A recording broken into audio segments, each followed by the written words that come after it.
By now, you have probably heard of the conservative plan known as Project 2025. This guidebook has been published every 4 years since President Ronald Reagan by the think tank, the Heritage Foundation.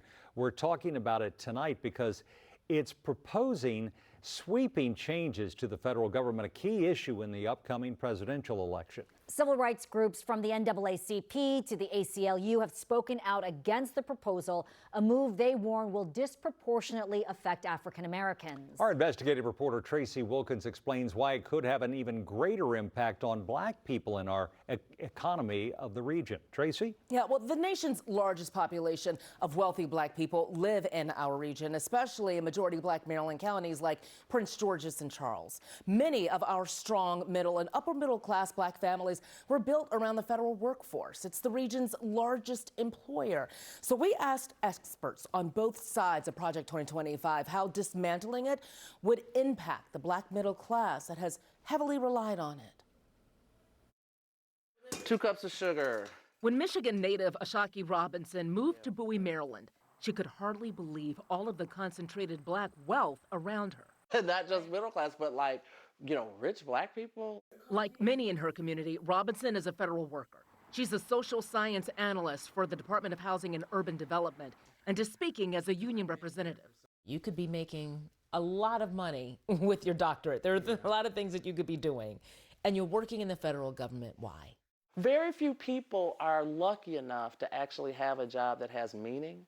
And I'm one of those people that do it, and a lot of people that work for the federal government are. HUD's mission is to ensure fair, safe, and affordable housing for all Americans. Tucked inside the 900-plus page Project 2025 document, former HUD Secretary Ben Carson calls for putting political appointees in top positions and scaling back affordable housing.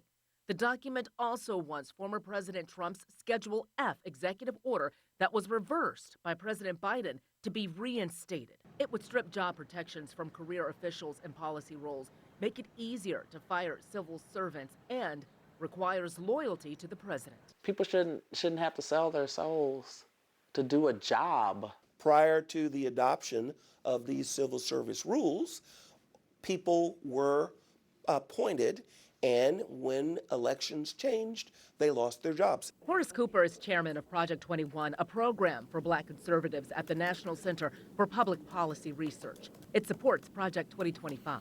He says bringing back Schedule F will make Trump more effective if elected, even if it means some workers losing jobs. I watched in the first Trump term, seeing how many government employees announced that they did not agree with the priorities of this administration and stymied them as a consequence. ProPublica, a nonprofit news agency, was first to expose and publish Project 2025 training videos that explained how the playbook would work, including the replacement of federal workers.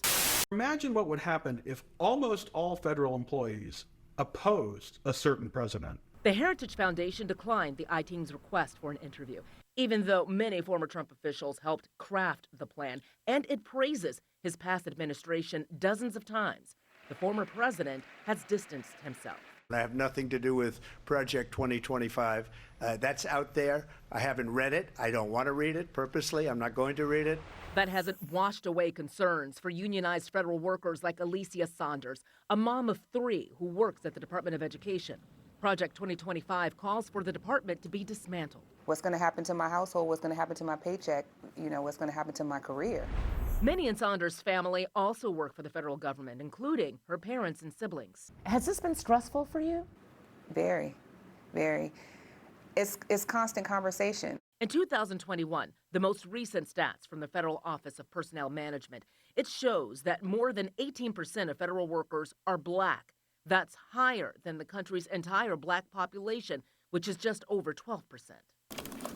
Howard University political science professor Marcus Board says the high representation of black federal workers is due to the job protections that have often eluded black employees in private workplaces. They have worker protections, federal worker protections that are guaranteed by the federal government. And so it's one of the few places where they can be sure that they're going to be supported, protected, and taken care of. To some workers, it sounds like this is a direct attack on Black Americans and Black middle class who are affiliated with the federal government. How do you see it? I think that's an accurate read. Federal jobs have been a ladder up and a pathway to the middle class, to self-sufficiency and economic progress for Black Americans. Congresswoman Ayanna Pressley of Massachusetts is a member of a Democratic-led task force that held hearings earlier this year challenging Project 2025. It is their pathway to enact widespread wholesale policy violence. You're talking about deep budget cuts, hiring freezes. It's just a damning document, and I have every reason to believe that they would make good on it. How can you count on government employment being around forever? Cooper was senior counsel to former House Majority Leader Dick Armey, and he argues that African Americans can't rely on federal jobs and that more need to shift to the private sector. Do not rely on government. Why? Because you can't rely on government. Is it a decade? Is it a century? At some point, it's going to be government that you're sitting there relying on that pulls the rug right out from under your feet. Yet leaving the federal workforce and the security it offers is not a plan some like Robinson even want to consider. My good government job, yeah, my good government job. It is paid for a lot of things. Of the more than 2 million full-time federal workers in this country, more than 300,000 are concentrated here in the D.C. metro region. The thing to remember is that this is a living document that has been written over decades. Regardless of who gets into the White House this time, workers tell us the future stability of federal employment is what's keeping them up at night. So when you think about it, this is like Washington's industry, right? Just like we had Southern Black folks who went to Detroit for the automotive industry. We had folks who went from the South to D.C. for federal government jobs. And so there are a lot of people who are questioning what's going to happen if this is enacted. Understandably, and the vast majority of these jobs are jobs of public service. That's what right. they've devoted their lives to, that one woman and her entire family. Yeah, and they take a pledge when they take these jobs that they're going to serve the American people.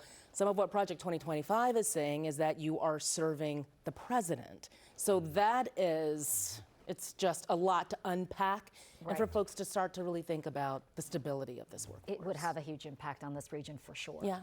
Tracee, thank you so much.